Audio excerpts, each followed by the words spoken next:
왜 이렇게 돈을 모으는 게 어렵고 힘들까요? 이번 달은 이만큼만 써야지 하는데 지나고 보면 아껴 쓴 것 같은데 결과는 똑같을 때가 있죠. 오늘 돈을 아끼지 못하는 이유에 대해서 한번 말씀드려보겠습니다. 안녕하십니까. 오늘도 영혼을 바쳐 일하는 남자 오영일입니다. 반갑습니다. 여러분은 여러분의 돈이 잘 모이지 않는 이유, 원하는 만큼 잘 모으지 못하는 이유를 뭐라고 생각을 좀 하십니까? 오늘 제가 생각하는 돈을 모으지 못하는 그 이유에 대해서 한번 말씀을 한번 드려볼게요. 그리고 돈을 모으지 못하는 이유를 알면 어떻게 하면 돈을 모을 수 있겠구나, 이것도 같이 공유를 할 수 있을 것 같아요.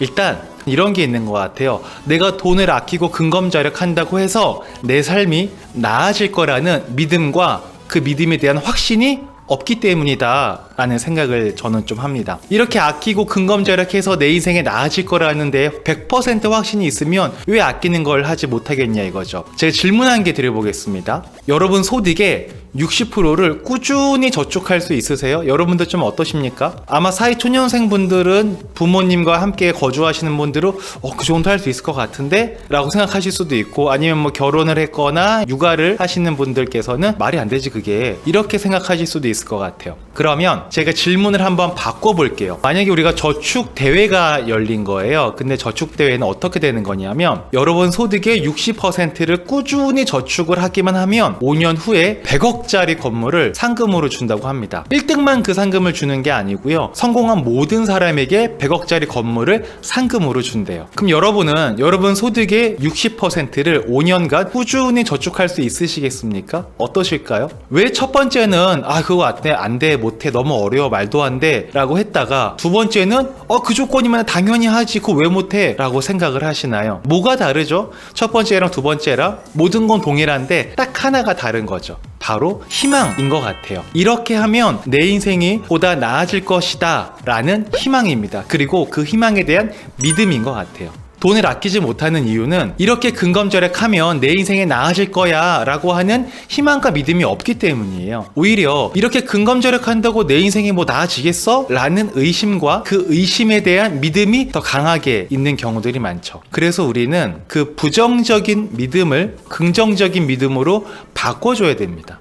근데 그게 참 어렵죠. 왜 어려울까요? 실질적으로 돈을 모으고 나서 그 다음이 없잖아요. 소위 말해 모으기는 되는데 불리기가 안 되는 거예요. 우리가 월 100만 원 적금을 해서 5년 동안 꾸준히 납부를 합니다. 그러면 원금이 6천만 원이 모이죠. 근데 6천만 원이 적은 금액은 아니지만 이게 내 인생을 바꿔줄 정도의 금액은 또 아닌 것 같은 거예요. 그런데 중요한 건 뭐냐면, 이 6천만 원이 내 인생을 바꿔주진 않지만 이 6천만 원이라는 종잣돈이 내 인생을 바꿀 수 있는 기회를 만들어줄 수는 있죠. 근데 또 이 기회는 누구나 가질 수는 있지만 아무나 기회를 활용하지는 또 못해요. 기회를 활용하는 자는 준비된 사람이죠. 어떤 준비? 종잣돈으로 무언가 하려고 하는, 무언가 할 수 있는 플랜이 준비되어 있는 사람이에요. 그래서 돈을 아끼고 모아서 내 인생에 나아질 수 있다는 믿음으로 바꾸는 게 제가 중요하다고 말씀드렸잖아요. 그러면 돈을 모아서 뭘 할지에 대한 구체적인 플랜이 있어야 돼요.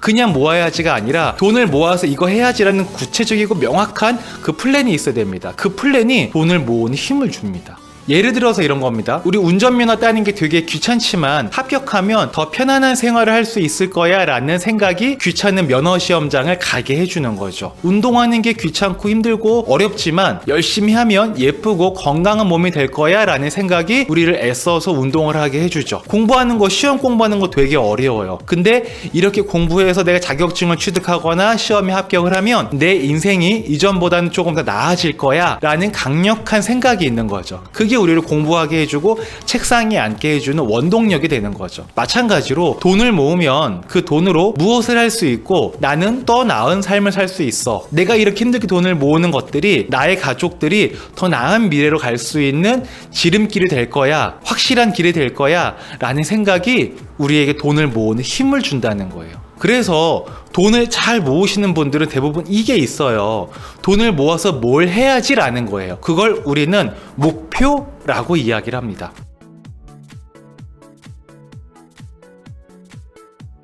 돈을 그냥 안 써야지, 적게 써야지 하면 이건 그냥 정말 고문이에요. 돈 쓰는 게 얼마나 즐거운데 그걸 그냥 못하게 해요. 그거 정말 힘들고 고문인 거죠. 근데 돈을 모아서 이거 해야지 라는 게 있으면 돈을 쓰는 게 고문이에요. 빨리 모아서 부동산 투자도 하고 싶고 창업도 하고 싶고 여러 가지 하고 싶은 게 막 구체적인 플랜이 머리에 있어요. 근데 그때 돈을 쓰는 거는 너무 고문인 거예요. 안 쓰고 싶어져요. 빨리 모아서 그런 것들을 하고 싶어지거든요. 왜? 그걸 하면 내 인생에 나아질 거라는 강력한 믿음과 확신이 있는데 돈을 쓰면 그걸 못하는 건데 어떻게 돈을 못 모으겠냐고요. 이런 명확한 목표와 플랜들이 있어야 돈을 안 쓰면서도 즐거울 수 있어. 돈이 쌓여가는 곳에서 행복을 느낄 수 있다는 거죠. 왜? 나는 희망이 있으니까. 그래야 돈이 모입니다. 그렇게 모은 돈이 우리의 삶을 보다 나아지게 만들어 줄 겁니다. 오늘 이 짧은 영상의 결론을 좀 말씀드리면 돈을 모으려면 저축에 명확한 목표가 있어야 한다. 목표가 있으려면 돈을 모은 이후에 플랜이 있어야 한다. 여러분은 돈을 모은 이후에 플랜이 있으십니까? 어떠실까요? 만약에 그 플랜이 있으시다면 제 응원하겠고요. 만약에 아직 나는 그 플랜이 없어요 라고 막연한 생각이 드신다면 걱정할 필요는 전혀 없습니다. 정말 다행인 점은 그 플랜은 처음엔 다 없었어요. 공부해서 그 플랜이 만들어지는 겁니다. 그런 플랜을 앞으로 같이 공부할 수 있도록 열심히 하는 오영일이 되도록 하겠습니다. 오늘 영상 이 정도로 정리하도록 하겠습니다. 이상 2022년 1월 2일까지 일하지 않아도 월 3천만 원의 소득이 들어오는 시스템을 만드는 사람 오영일이었습니다. 들어주셔서 감사하고요. 다음에 또 좋은 영상으로 뵙도록 하겠습니다. 들어가겠습니다. 안녕.